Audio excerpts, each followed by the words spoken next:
Hi everyone, it's Pink Red. Today we're talking about exercise programming. How do we start a new exercise program? Whether our goal is to get healthier, move more efficiently, get fitter, or boost athletic performance, we can find the science to help us achieve each of these goals. So, why do we choose healthy behaviors like exercising, eating well, and getting quality sleep, etc.? Well, to understand the reasons and motivations behind these behaviors, let's break them down into four major domains: health and longevity, functionality, fitness, and performance. Before diving into each of these domains and their programming strategies, let's first introduce the 5 pillars of transformation. The 5 pillars of transformation are movement, muscle, metabolic, mindset, and mindfulness. A successful program must address all 5 rather than focusing purely on physiology and overlooking the mind.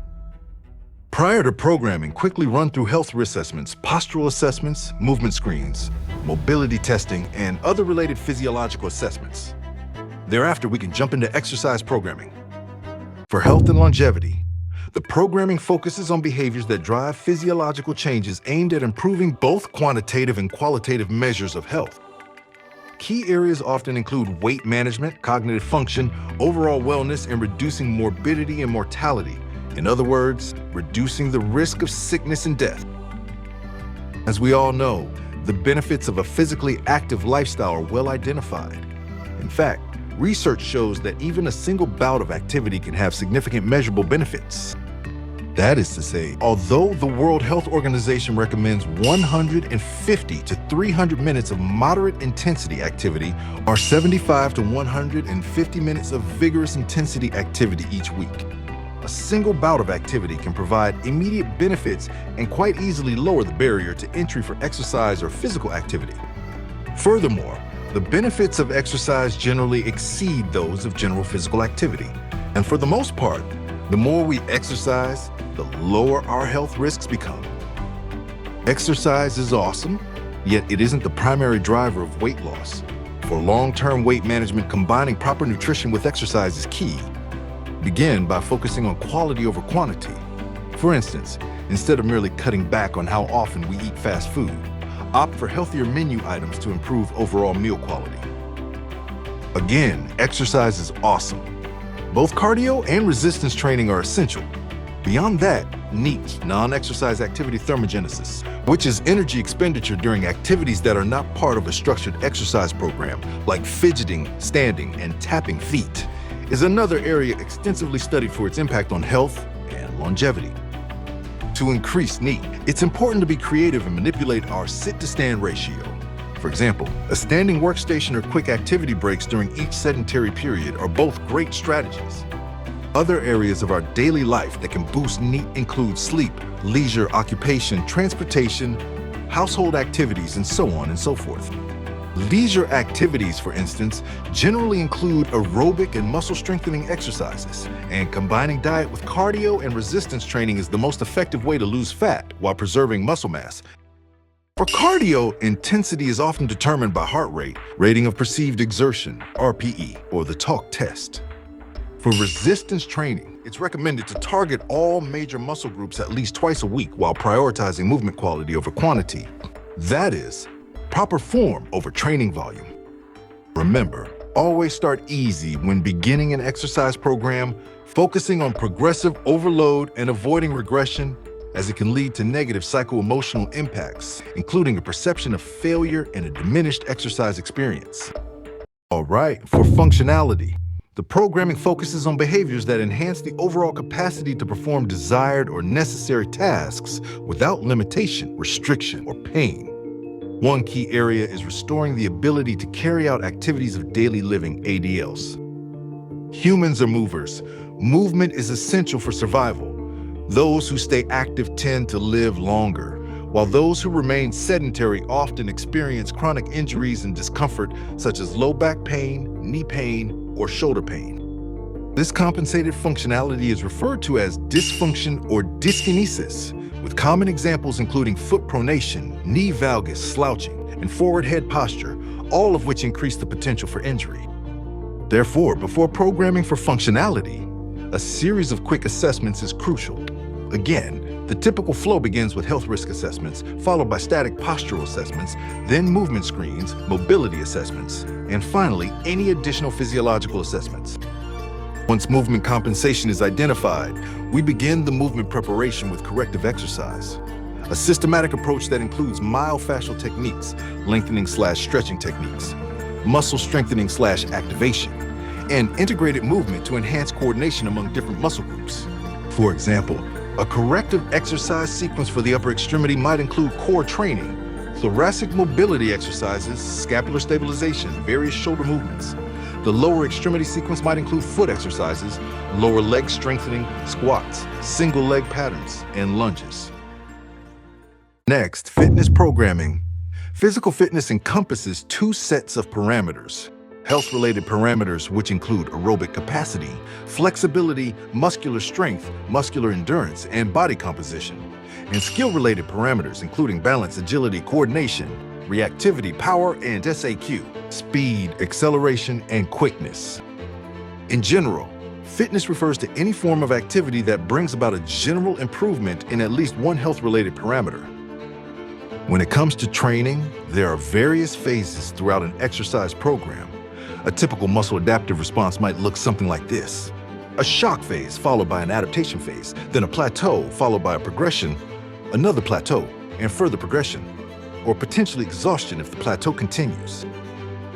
Similar to progression, periodization is a structured, cyclical manipulation of load and volume, aimed at reaching peak performance at specific times of the year, typically for athletes. For example, a higher volume phase might be used during the off-season, then load increases and volume decreases during early and late preseason, with deloads and a taper leading into competition. When looking at the program itself, the overall plan is referred to as a macro cycle, which spans from start to finish and targets a specific outcome, like getting in shape over 16 weeks. Within that macro cycle are multiple mesocycles, each designed to achieve different objectives, such as muscle gain, fat loss, or improving cardio. Within those mesocycles are several microcycles that work together to accomplish the goals of each mesocycle. During each training session, the layout is often characterized by these phases: preparation, build, train, practice, cool down, and recovery. Let's break it down one by one. The preparation phase typically includes pre-workout supplementation, warm-ups, dynamic stretching, and myofascial techniques. Followed by the build phase, which involves drills and balance training to improve motor control and learning.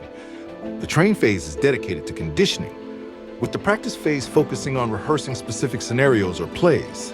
The cool down ensures safety, incorporates static stretching, and returns the body to a resting state. And last but not least, the recovery phase restores homeostasis, facilitates adaptation, and prepares us for the next session. Again, for resistance training specifically, it's important to identify the training goals, whether it's for strength, hypertrophy, maximal power, power endurance, or mobility stability. Once the goals are set, vary exercises and training variables to stimulate muscles for maximal growth. Some key training variables include load or intensity, volume, sets, reps, time under tension, rate of work, rest intervals, point of failure, training frequency, workout splits, workout structure, exercise selection, exercise sequencing, and so on and so forth. For cardio programming, the 4-zone model is used. Zone 1 cardio is the aerobic base, focused on general health and active recovery. Zone 2 cardio is aerobic efficiency, which promotes aerobic adaptations that enhance fat burn. Zone 3 is anaerobic endurance, improving the body's lactate tolerance and clearance. And Zone 4 is anaerobic power, emphasizing speed and power performance. When designing a cardio program, determine the zone, choose the training format, steady state or interval training. Manipulate variables such as heart rate, speed, grade, or watts, and progress over time.